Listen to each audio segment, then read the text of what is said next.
Maya and Incas of South America believed a race of giants existed on Earth before the Great Flood.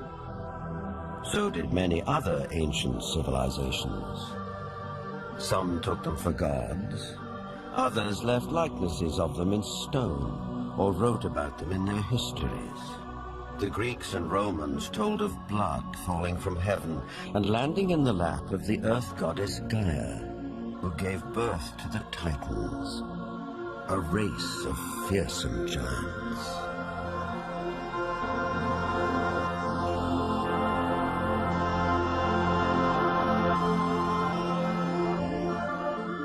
Perhaps the most famous of all was Goliath, the Philistine, one of 5 giant brothers. Vandal Jones is an archaeologist with a style of his own. He spent a lifetime tracking down Goliath and the Ark of the Covenant, with which the Jewish holy book of the Midrash tells us the giant made off. Goliath crashed his way through the Israeli soldiers, ran over and scooped the ark up on his shoulders, slew Pinchas and Hophni, and took the ark back to the camp of the Philistines. It was in this field, 15 miles southwest of present-day Jerusalem, that legend says Goliath was finally slain. Not by a giant warrior like himself, but by a puny boy, David, who, as this 9th century BC tablet indicates, would later become king of the Israelites. David reached into his script. He pulled out this black thing with long leather straps, and he put it on his arm and wrapped it like this and said, "You have come against me with a buckler and the armor and a shield and a sword, and I'm coming against you in the name of the Lord God of Israel." Then he reached in and pulled out another set of leather straps, but this one had a stone in it.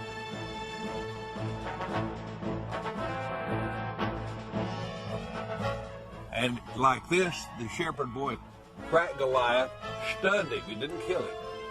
Goliath fell on his hands and knees. David ran over and took the sword of Goliath, this enormous sword that had killed Hophni and Pinchas. And with Goliath's sword, he decapitated him.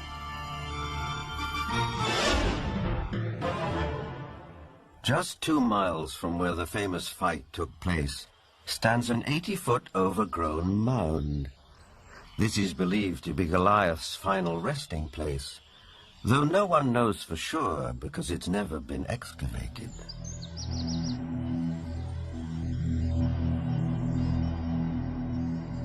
In the American Midwest, there are also many large mounds, which are said to be graves.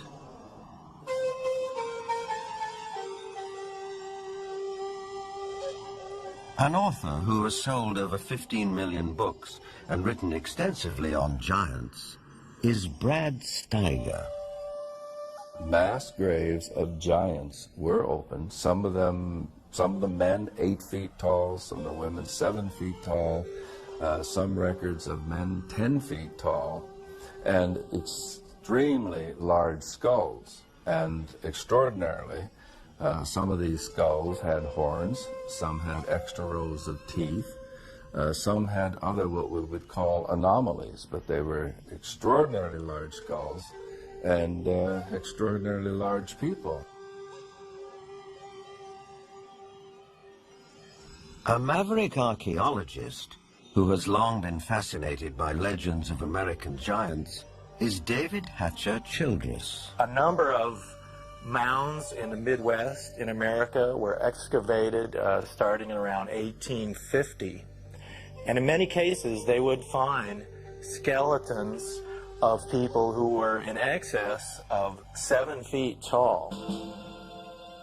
And in many cases, they had double rows of teeth, as well as, in some cases, 6 fingers on each hand and 6 toes on each foot.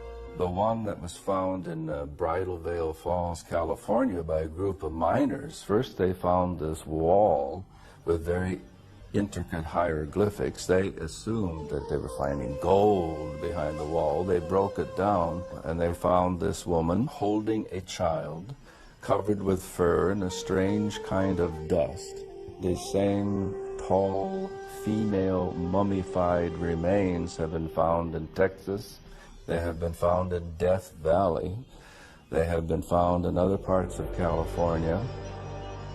These old photographs and newspaper clippings are all that survive of these mysterious giants. Winner of the Newsmaker of the Year award, journalist Jim Mars has a special interest in speculative science. Archaeology at that time was in a heyday. There was everybody that had a shovel was out trying to find something. But what's interesting is that the finding of these giant mummified bodies and giant fossils and bones, really you can't pin to any particular location. They were finding them in Greece, they were finding them in Italy, they were finding them in the Middle East, they were finding them in America, and even if you write off a few of those as perhaps a hoax or a misinterpretation of something else, you're still left with a tremendous amount of evidence to show that there were these giant beings at some point walking the earth.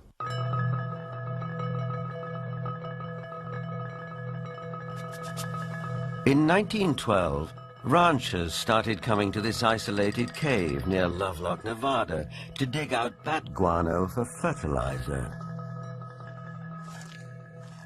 Inside, a surprise was waiting for them. They began excavating the 10 to 15 feet of guano that was here in this cave. They started discovering some unusual artifacts. They found duck decoys and baskets, other things for hunting and fishing in the nearby lake that's now drying up. But then they made some very unusual discoveries, and those were of red-haired giants that were mummified. These giants were 6.5 to 7 feet tall. In many cases they were mummified, wrapped up like Egyptian mummies, and they had long red hair going down to their shoulders. The ranchers couldn't explain it. It was the strangest thing they'd ever seen. But the Paiute Indians who lived around here knew all about it. In fact, back in 1883, Sarah Winnemucca, a Paiute Indian princess, had written a book called Life Among the Paiutes. In that book, she talked all about the giant, red-haired people who used to live around this lake and live in this cave. She claimed they were cannibals. That tribe would eat the dead. They would make war on my people. My people went to work and gathered wood to fill up the mouth of the cave. At last my people set it on fire and called out to them, "Give up or you will die." But no answer came.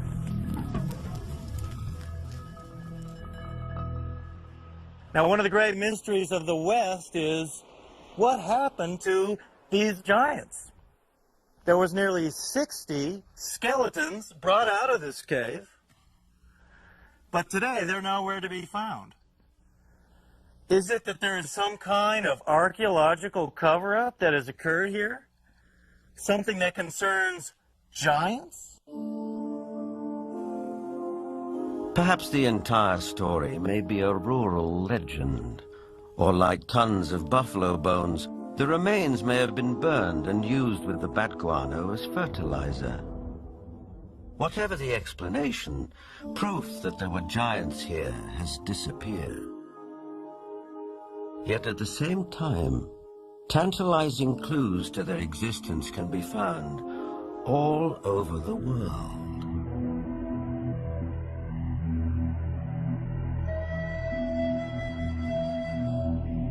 In South America, there are giant figures carved into rock so huge that at ground level it's hard to tell what they depict. Though from the sky that becomes dramatically clear.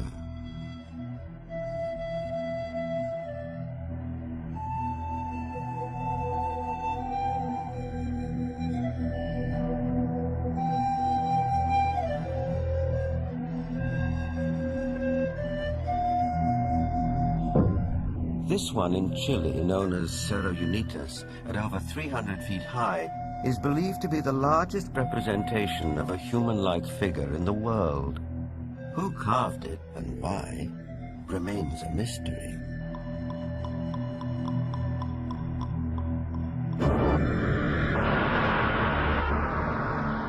Half a world away, in the United Kingdom, other giant figures stare up into the sky. This one is known as Cerne Abbas near Shaftesbury. Cut into the chalky hillside, no one knows how long ago, it may represent the mythical hero Hercules. 160 miles away, the Long Man of Wilmington, 280 feet from head to toe. It emerges from the English hillside like a giant god from another era. Britain is crowded with such sites associated with giants. An authority on English folklore and the giants of Britain is Jennifer Westwood. In the beginning, in Britain, it was inhabited only by giants. And in those days it was called Albion. And after the fall of Troy, a hero called Brutus came here with all his men and decided to conquer Albion. And so they battled for a bit with all these very savage giants. And they slew most of them. But there was one called Gog-Magog that they kept alive, 12 foot high. And he had a wrestling match with the Duke of Cornwall called Coronaeus. And first one got the upper hand, and then the other got the upper hand, and then Gog-Magog broke some of Coronaeus' ribs, and he got so enraged that he just picked up this 12-foot giant, and he ran to the coast, and he threw him over the cliff, and the giant was smashed on the stones below, and his blood stained the rocks red.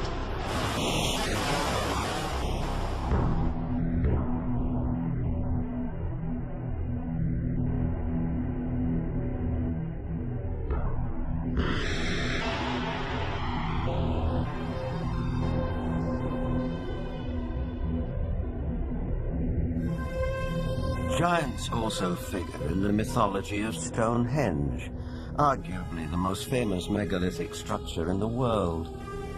These massive standing stones, the largest 30 feet tall and weighing 50 tons, were erected here thousands of years ago. The early Britons called the stone circle the Giant's Dance and believed giants had built it.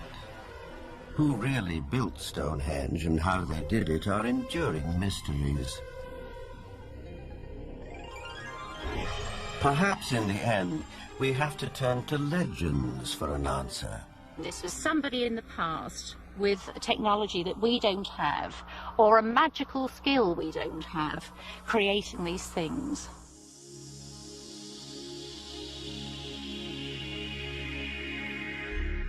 The spiral-shaped Gilgal Rephaim is situated in the Golden Heights, 50 miles from Damascus.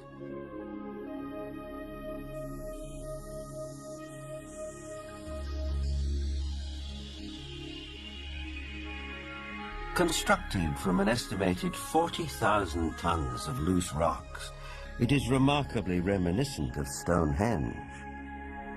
Both have been dated at around 5,000 years old and have similar megalithic stones.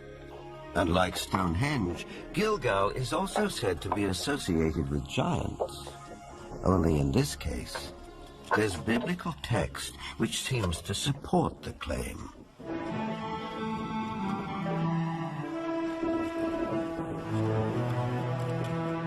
Israeli archaeologist Daniel Herman is investigating the newly opened grave. This is a tomb of someone, obviously a very powerful man. Look at the size of the stone slabs used. This must have taken an enormous amount of time and effort to construct.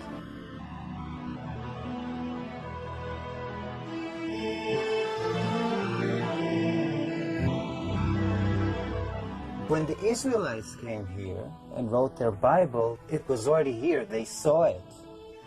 So They have documented the identification of the site by saying that this region was ruled by Og, king of the Bashan. Og is described in the Book of Deuteronomy as, and I quote, "For only Og, king of Bashan, remained of the remnant of the Rephaim." Rephaim is Hebrew word for giants.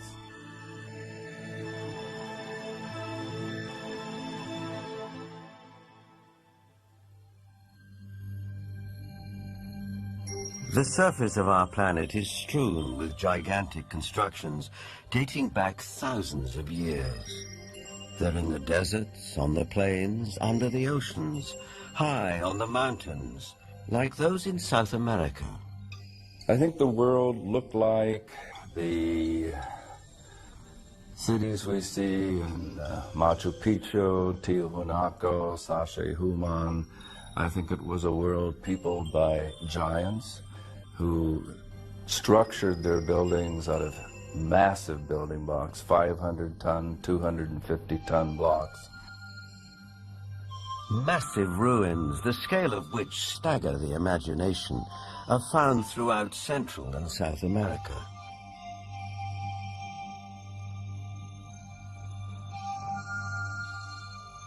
Even a skeptic might be tempted to ask, who could have built these architectural wonders, if not a race of giants?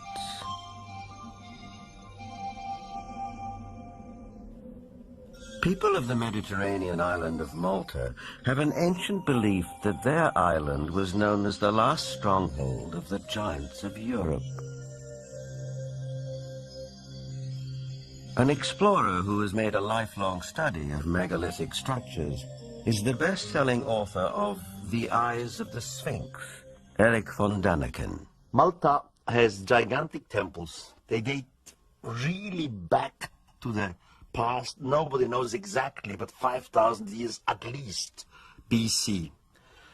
And one of the temple in Gozo still today has the name the Temple of Giant, Gigantia, they call it there. A local legend says the temple was built by the giantess Sansuna. The blocks are so huge, so heavy, that no normal human being could have moved it. In Bolivia, only 30 kilometers from Lake Titicaca, there are gigantic stone platforms all over the place. The largest of it was once 29 meters long. Its weight has been calculated with 900 tons. Now, this is on a place where we are 4,100 meters high in the Andes, which means there are no trees, no wood, nothing. It is not possible to transport a 900-ton platform without any wooden rollers.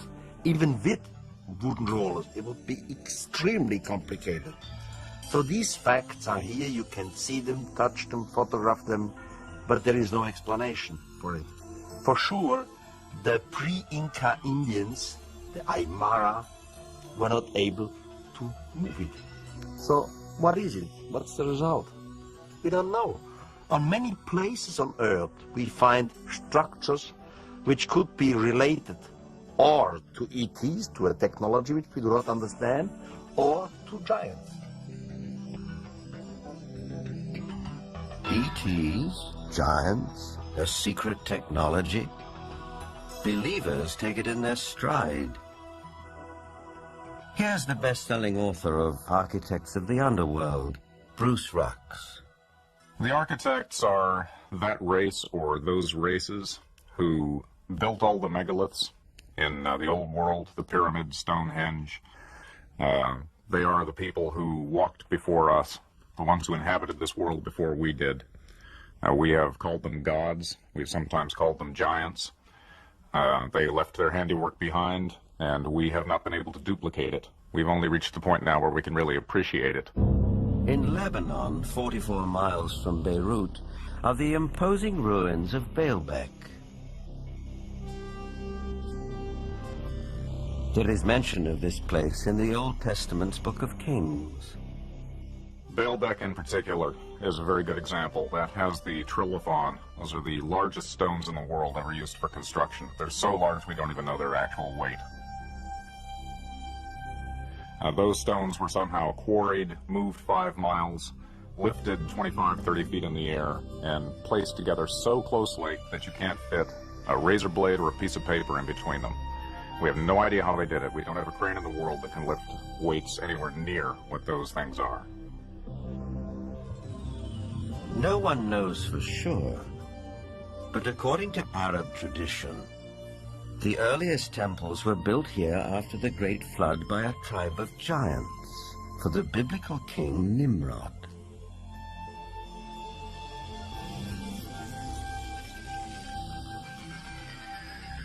But what exactly do we mean by the word giant?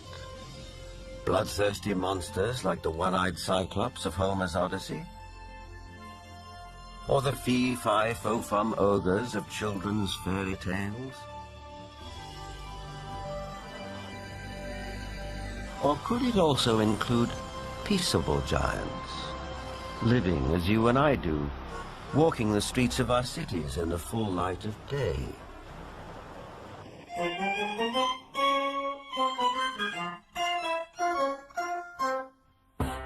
There are really two kinds of people who could be considered giants. There are giants who are genetically programmed to be tall, people who are normal, but their genes mean that their genes lead them to be very, very tall.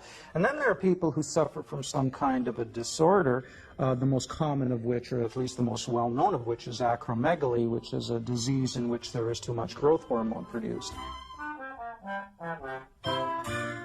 And acromegaly has a lot of effects on the body. It not only leads to excessively tall people, but it also leads to potential problems with the skeleton and potential problems with some of the organs inside.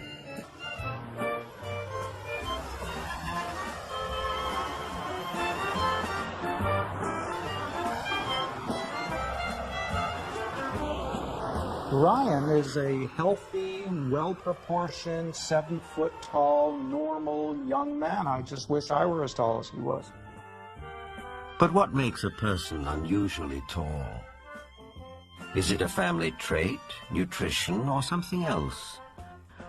Are tall people just ordinary people of exceptional height?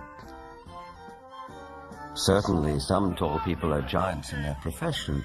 And if that happens to be basketball, they may be millionaires, too. Genuine giants didn't always do so well.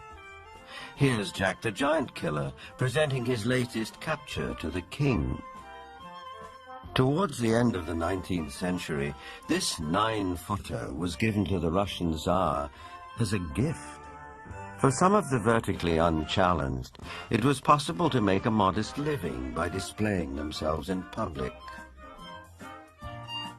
From there, it wasn't very far to the carnival freak show, which wasn't complete without one or more giants.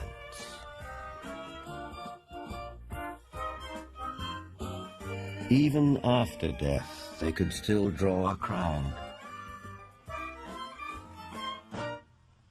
Anna Swan and her husband Martin, both 7.5 feet tall, went on tour as the world's tallest married couple. It probably took 2 storks to deliver their 24-pound newborn. Which brings us back to the question, where do they come from? Is it possible that in the dim and distant past, they can trace their ancestry to a race of giants?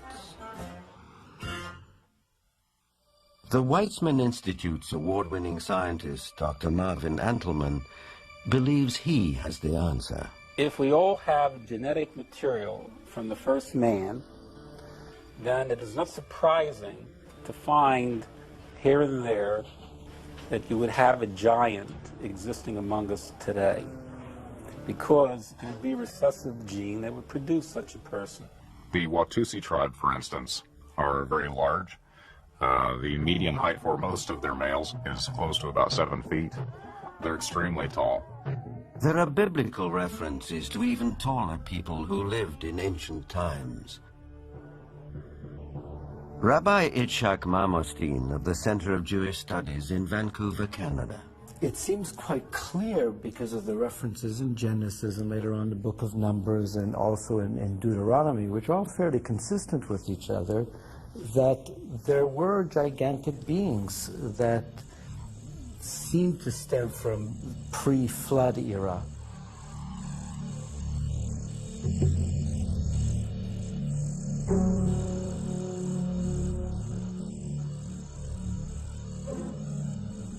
Is it possible that environmental conditions of past ages favored the development of giants? Certainly we know from fossil evidence that some species, like dinosaurs, grew many times larger than they do today.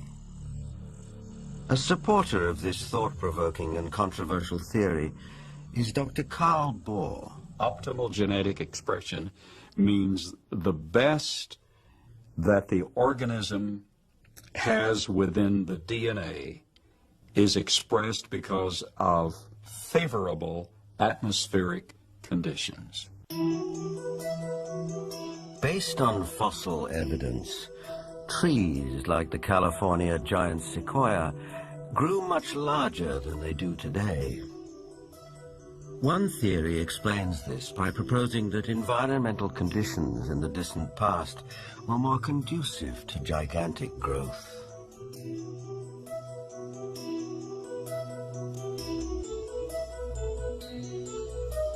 Under these described conditions, plants and animals would live longer, be much larger, and that's precisely what we find in the geologic column in the fossil record.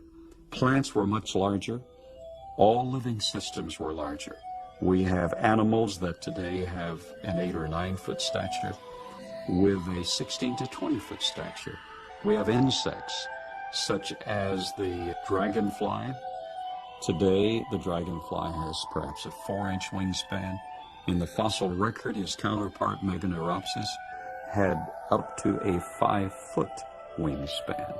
Everything was larger in the past. I'm of the opinion that under better atmospheric conditions, people were living not only longer, but they were taller, much taller.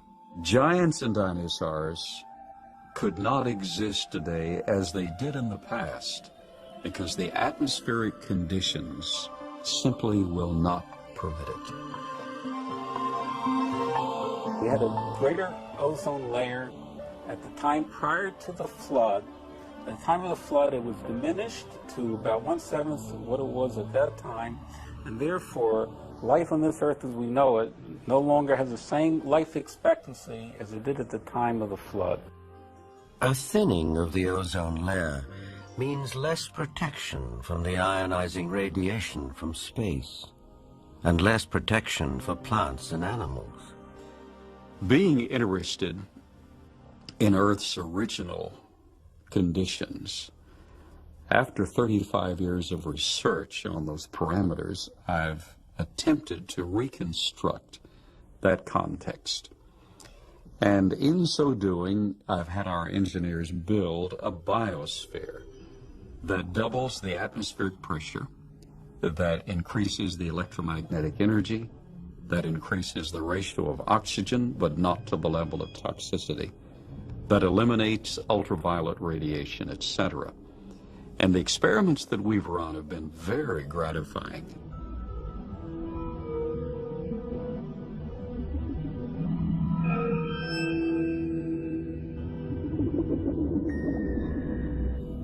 In our controlled scientific experiment, we have measured the effects of a pulsed electromagnetic field on biological systems. We have these Pachyperana fish that normally at 3.5 years of age are about this size under optimal conditions. Yet we have them now in excess of 20 inches, weighing just under 5 pounds each. Under these controlled conditions, we have succeeded in producing giantism at an accelerated rate. Taken at face value, the research looks persuasive. though it has not yet been replicated by other scientists.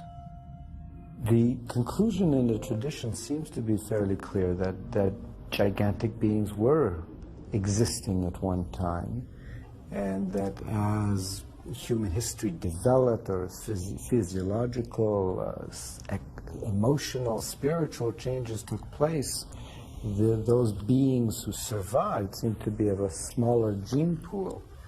But the possibility that there were other strands of humanity, as it were, seems to be almost explicitly stated in the Bible itself. In the book of Numbers, we are told that after wandering in the desert with his people, Moses sent out scouts to find a place where they could settle. The scouts went north to Hebron. On their return, they reported, "All the people we saw there are men of gigantic size. We felt no bigger than grasshoppers, and that is how we looked to them."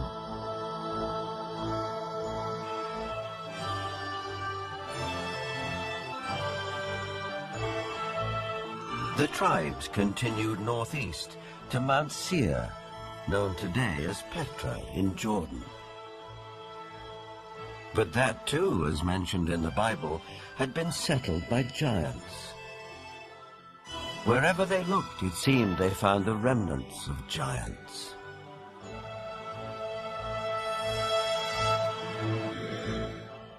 If we look at Scripture, there were giants in the earth in those days.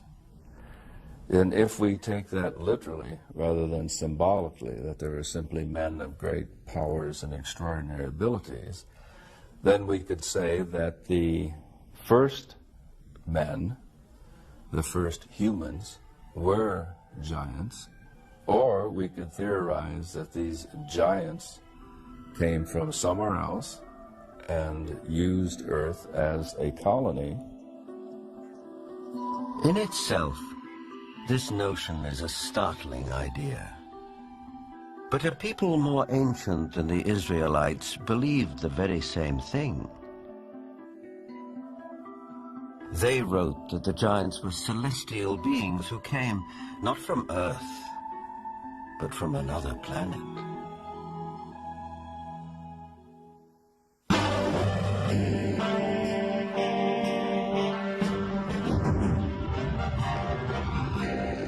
This is the battleground of the Gulf War.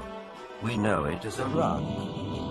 In the distant past, several great civilizations sprang up here. One of them, Babylon, was legendary for its wealth and splendor.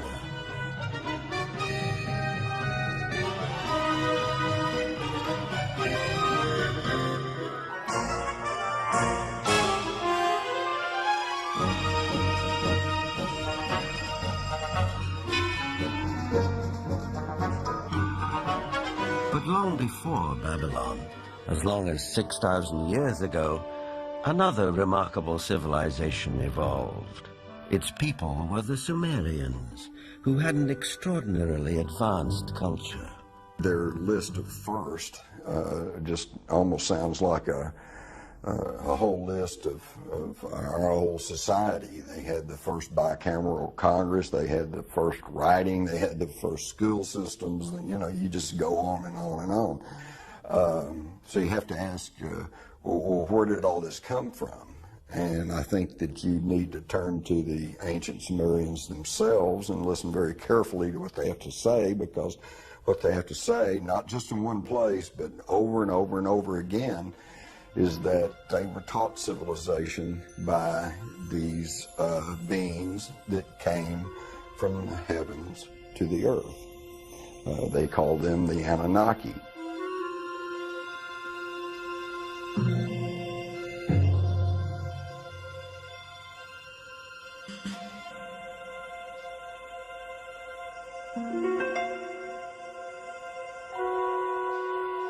The Sumerians wrote down their history on clay tablets like these, which lay ignored in a Berlin museum for half a century. Few people have been able to decipher this ancient language.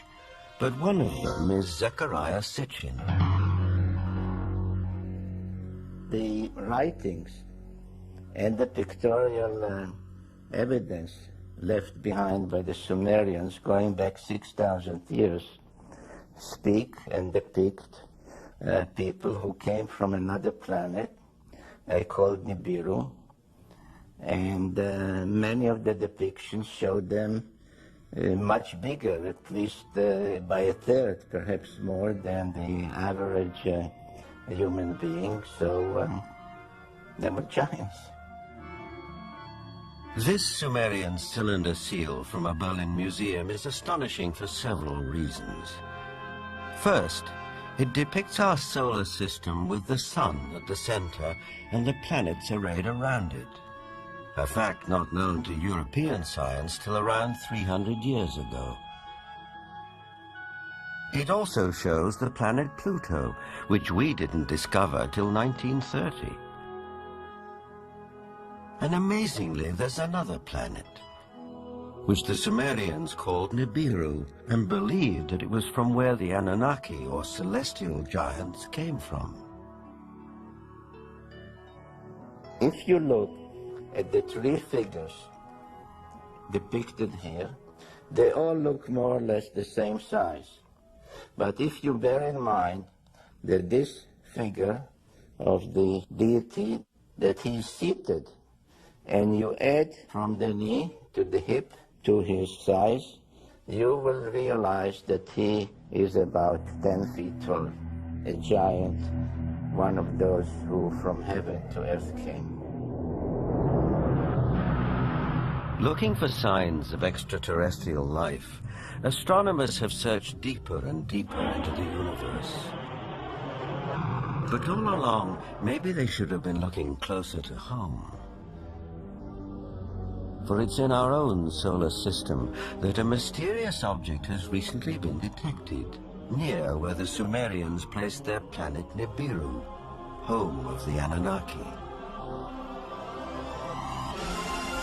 For the believers, this is convincing evidence that the celestial giants are real.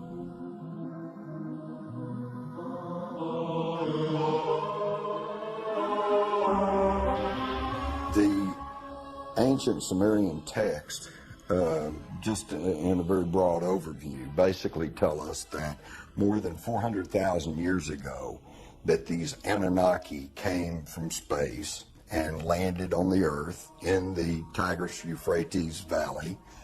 They began to set up a colony that they called Eden.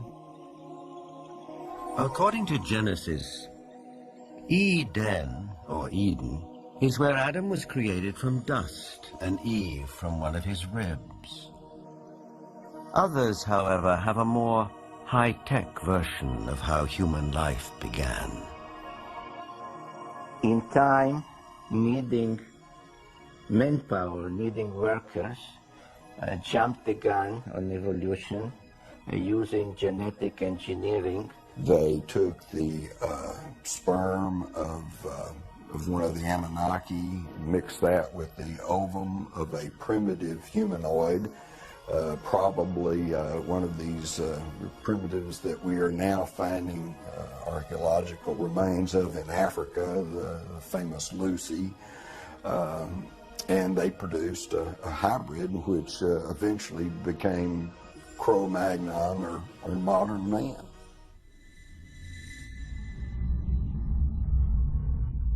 Legend has it that when the Anunnaki came back after several thousand years to see how their genetic handiwork had turned out, they found the Earth females irresistibly attractive. It starts in the Bible. There you can read, in the beginning at Moses, when the sons of the gods saw that the daughter of man were beauty, they took them to wife. Later, out of the body's womb, giants came. So destructive were these titans that the Anunnaki who fathered them decided to destroy them. The apocryphal book of Baruch even tells us how many giants were wiped out. The book of Baruch says, "Then the Lord created the great flood, destroyed all life, which then was on earth, including the 490,000 giants."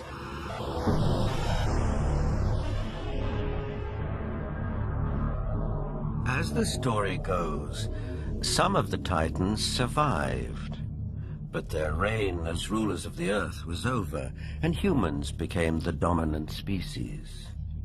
Still, the giants live on in memory, like something deep-rooted that comes from the beginnings of our existence. For some, this is far more than a simple memory. Perhaps they are the ones who report more and more encounters with giants emerging from UFOs. These believers will assure you that the Annunaki, or celestial giants, are coming back.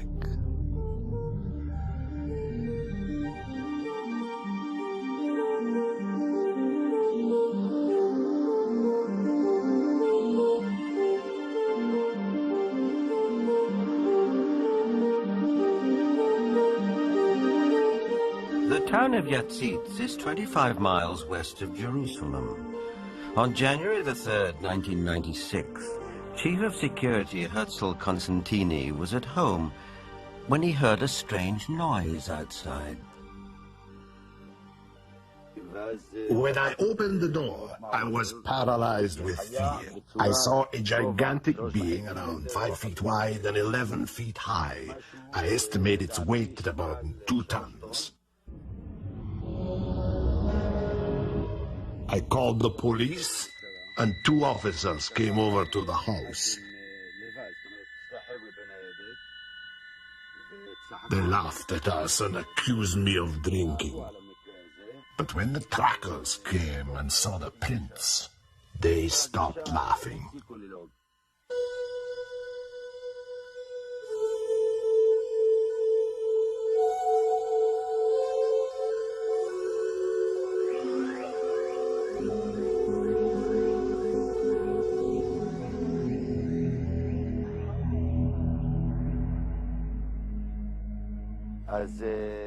The tracks led right across my field. Many of them were 14 inches deep.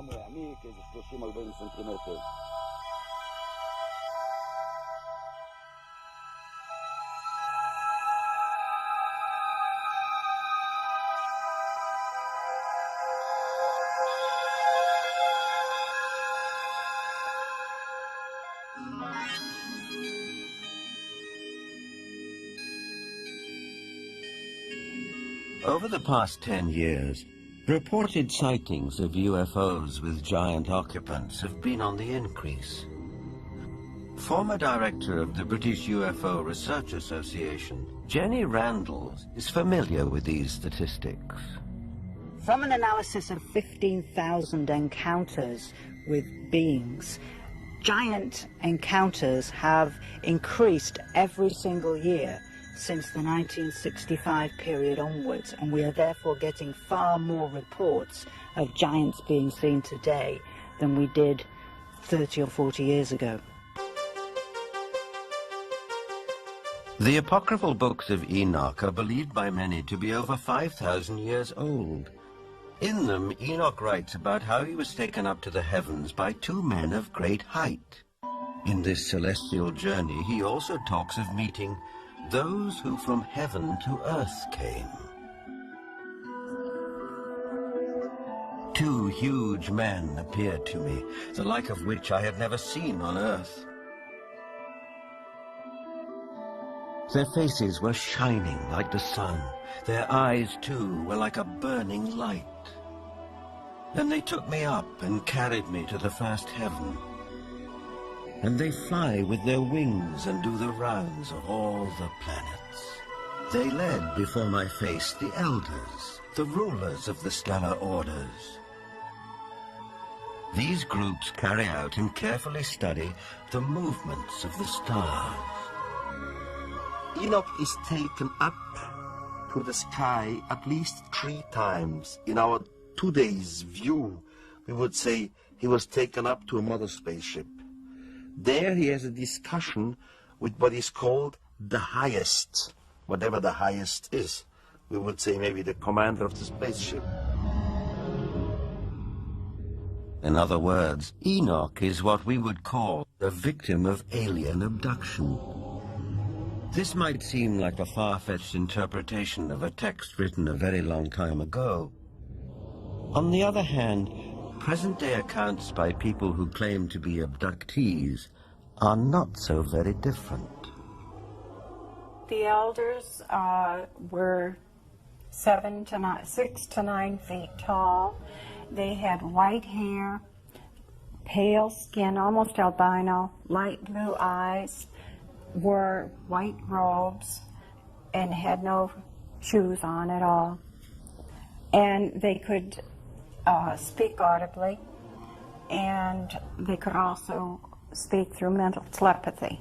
I've checked the owner's manual that came with my brain, and nowhere, even in the small print, does it say that all dreaming will be between the hours of 11 p.m. and 8 a.m. That, generally speaking, it is. But what we know is the brain can generate extremely vivid images, extremely real and lifelike things that are hallucinations. But events in the Russian city of Voronezh can't be so easily explained. In this instance, there were at least 20 witnesses. Could they all have been dreaming the same dream in broad daylight?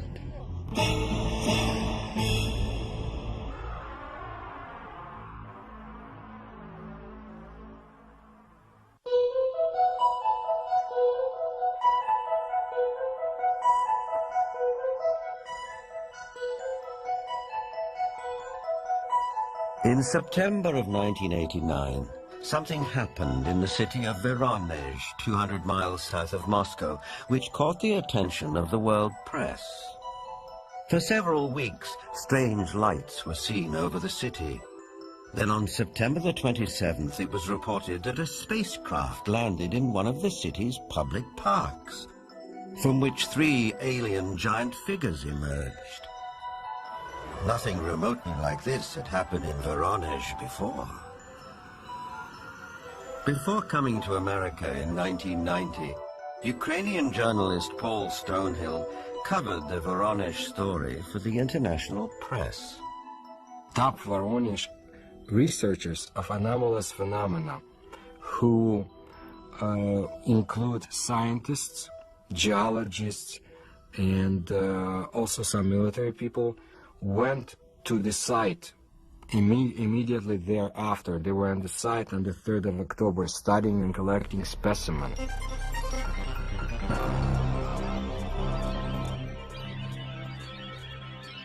The encounter became a media sensation on national television and in the international press.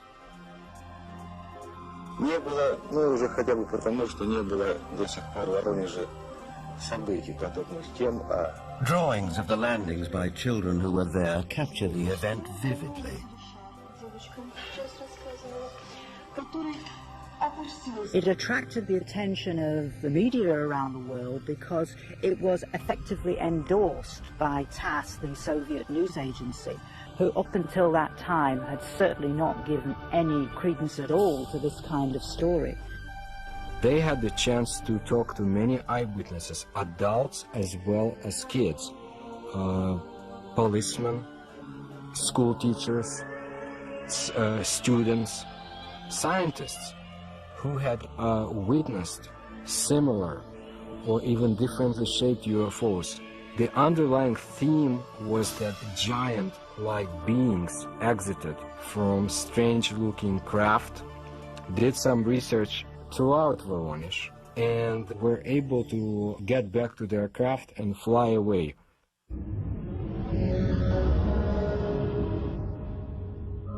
For once we had a genuine large number of people all correlating with one another, describing the appearance of these giants. So it was not a case of you simply believe a witness or you don't.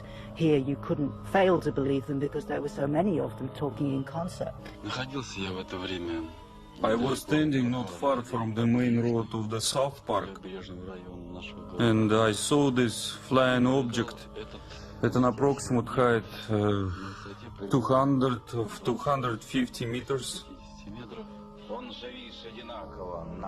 It stayed at the same height and did not move horizontally. I was very interested by all that, because it could not be any kind of meteorological balloon. There was a squeaking sound. Perhaps some drilling tool was operating, like it was boring a hole in the ground.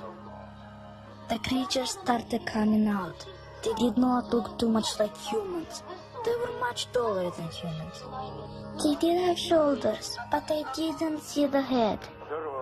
He was huge, really huge, bigger than we are. He was a mighty figure. In 1989, Sergei Makarov was one of the school children who was in the Voronezh Park.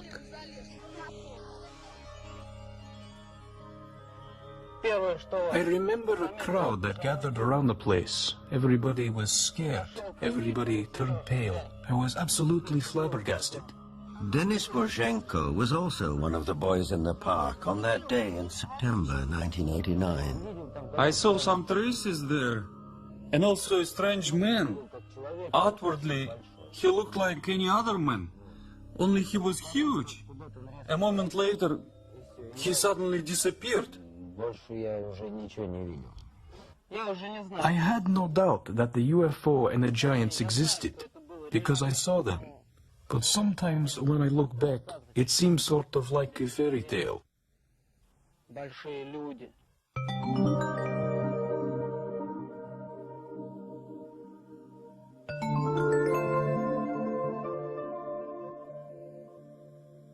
What we're seeing today is very much what we have seen all throughout history. It's nothing new.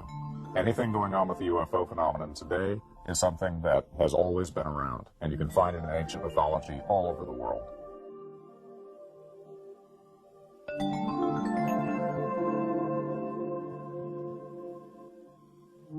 We have the legends, and of course, in some cases, we have cave paintings of giant-looking beings and even footsteps. I would think something was in the past, and this something was much bigger than our normal earthlings. Were they indeed our fathers? They were the patriarchs who came before us, that all the legends refer to, the giants, the Olympians who lived before us.